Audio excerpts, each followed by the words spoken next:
السلام علیکم، میرا نام ڈاکٹر سید محبوب الحسن بخاری ہے اور آج ہم تصوف کی روایت پر گفتگو کریں گے۔ اگر میں آپ سے ایک سوال پوچھوں کہ آپ نے زندگی میں ضرور صبر پر ایک مضمون لکھا ہوگا، اسکول میں، کالج میں، یونیورسٹی میں، اور آپ نے ایک بھرپور مضمون لکھا ہوگا صبر پر، جس میں آپ نے اس کے فضائل، اس کے کمالات ضرور بیان کیے ہوں گے۔ اب میں آپ سے یہ سوال پوچھتا ہوں کہ اگر آپ نے ایک بہترین اور شاندار مضمون صبر پر لکھا تو کیا اس سے ہم یہ نتیجہ نکال سکتے ہیں کہ آپ اپنی عملی زندگی میں بھی صبر کرتے ہوں گے، یا آپ ایک بہترین صابر شخص ہوں گے، یا آپ کو زندگی کی صعوبتوں اور پریشانی میں اس بہترین مضمون کو لکھنے کے بعد صبر کرنے کا کوئی نہ کوئی تحریک ملتی ہوگی؟ تو آپ کا جواب یقیناً منفی ہوگا، اور آپ یہ کہیں گے کہ مضمون لکھنا، بہترین صبر پر مضمون لکھنے کا یہ مطلب نہیں ہے کہ میں ایک صابر بھی ہو جاؤں۔ اسی سے ہمارا نتیجہ تصوف کا نکلتا ہے کہ تصوف دراصل اشیاء کو اور حقیقتوں کو اور اسی کے ساتھ ساتھ نیکیوں کو محض نظری اور علمی نہیں سمجھتا، بلکہ انہیں عملی طور پر اپنی زندگیوں میں منطبق کرنے کا قائل ہے۔ یہ اس کی روایت ہے۔ ایک اور بات بھی میں آپ کے سامنے پیش کرنا چاہوں گا کہ قرآن کریم کی ایک آیت مبارکہ ہے جس کا مفہوم کچھ یوں ہے کہ نماز ہمیں برے کاموں سے روکتی ہے۔ ہم اکثر یہ سوچتے ہیں کہ نماز تو ہم 5 وقت کی پڑھتے ہیں، لیکن اس کے باوجود بھی کئی ایسی برائیاں ہوتی ہیں جن سے ہم اپنے آپ کو دور نہیں کر پاتے، اور ہم نماز بھی پڑھ رہے ہوتے ہیں، کم بھی تول رہے ہوتے ہیں، اسی کے ساتھ ساتھ ہم نماز اور روزہ بھی رکھ رہے ہوتے ہیں اور جھوٹ بھی بول رہے ہوتے ہیں۔ تو کیا کبھی ہم نے غور کیا کہ ایسا کیوں ہوتا ہے؟ ایسا، یہ جو تصوف کی روایت ہے یہ ہمیں بتاتی ہے کہ ایسا یوں ہوتا ہے کہ نماز محض کرنے کا نام ہے۔ ایک علمی روایت کی بنیاد کے اوپر ہم نماز کو، اس کے فرائض کو ادا کرتے ہیں، لیکن نماز ہمیں کردار میں کیا تبدیلیاں پیدا کرنے کا حکم دیتی ہے، اسے ہمیں سیکھنا پڑتا ہے۔ یعنی نماز کیسے پڑھی جائے کہ ہم اللہ رب العزت کو خوش بھی کریں اور ساتھ ساتھ ہمارے اندر، ہمارے دل کی کیفیت یہ ہو کہ ہم برائی کی طرف گامزن ہی نہ ہوں، اس کی طرف ہماری ترغیب ہی نہ ہو۔ جیسے کہ میں نے پہلی مثال دی آپ کو صبر کی، تو صبر کا بہترین مضمون لکھنے والے کو ہم کبھی بھی صابر نہیں کہتے جب تک کہ وہ عملی زندگی میں صبر نہیں کرتا۔ اور صبر ایک ایسی چیز ہے، اخلاص ایک ایسی چیز ہے، للہیت ایک ایسی چیز ہے جو کہ آپ کو سیکھنی پڑتی ہے، جو کہ آپ کو، جس کے لیے مزید محنت کرنی پڑتی ہے۔ تو یہ جو تصوف کی روایت ہمارے اسلام میں موجود ہے، یہ بنیادی طور پر اسی کوشش کو مکمل کرنے کا دوسرا نام ہے۔ بالفاظ دیگر، ہم نماز پڑھیں لیکن ہماری نمازوں کو ایسا ہونا چاہیے کہ ہم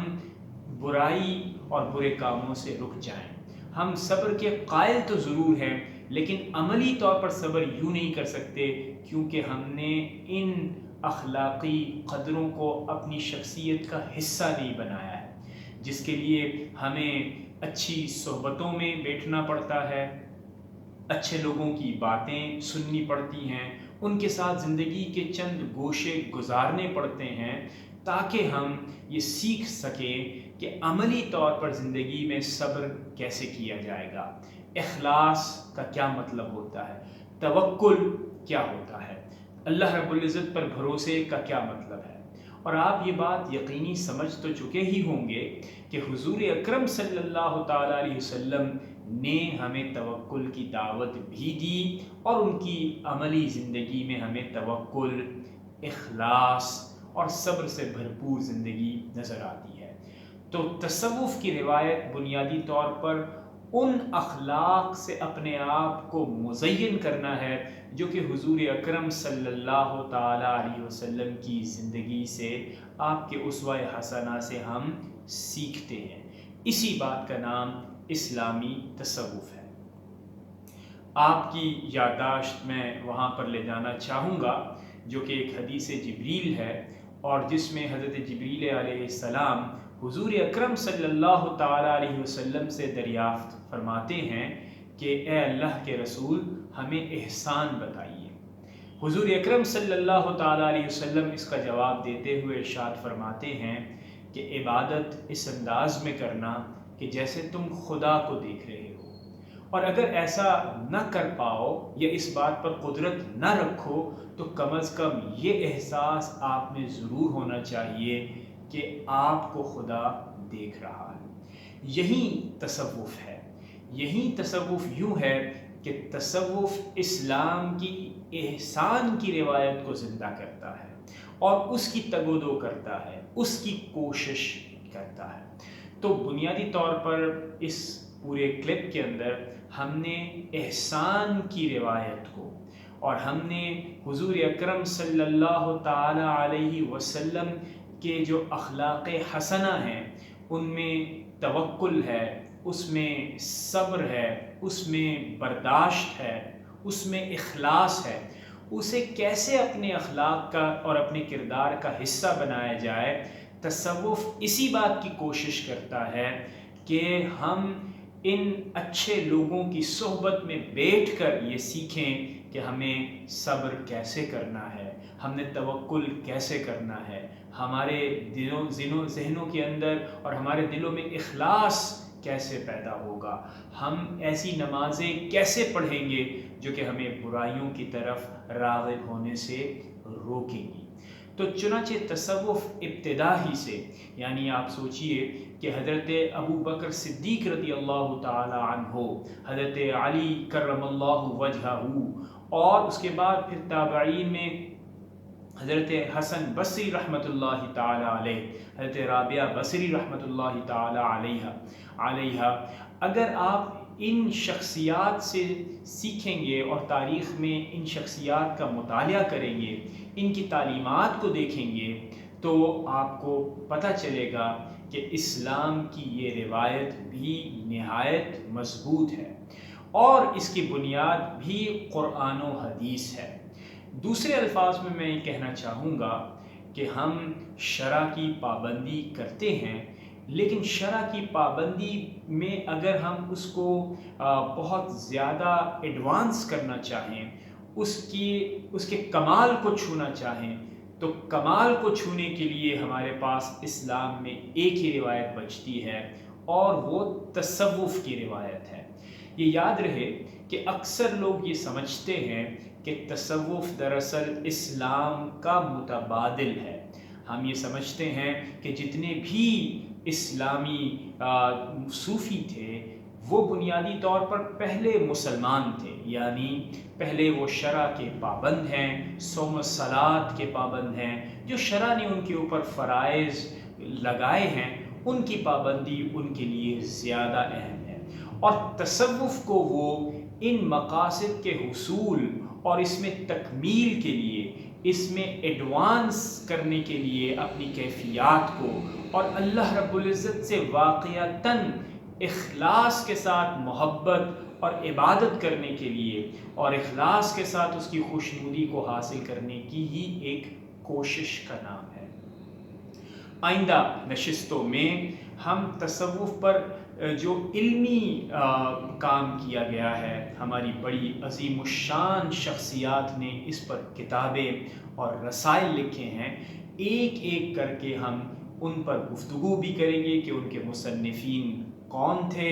کس زمانے سے ان کا تعلق تھا، اور پھر ان کی کتابیں کیا کہتی ہیں۔ اکثر اوقات آپ نے یہ باتیں بھی سنی ہوں گی کہ تصوف اسلام کے متبادل ہے اور ان کی تعلیمات سے یہی ملتا ہے۔ یہ بات بنیادی طور پر ایک غلط فہمی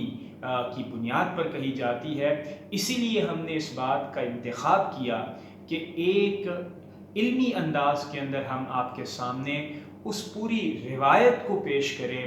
جس کو ہم تسلسل کے ساتھ حضور اکرم صلی اللہ تعالیٰ علیہ وسلم کے دور سے ہی دیکھتے ہیں، اور جیسا کہ میں نے نام بھی جن میں صحابہ کرام کے نام بھی لیے، تابعین اور تبع تابعین کے نام بھی لیے،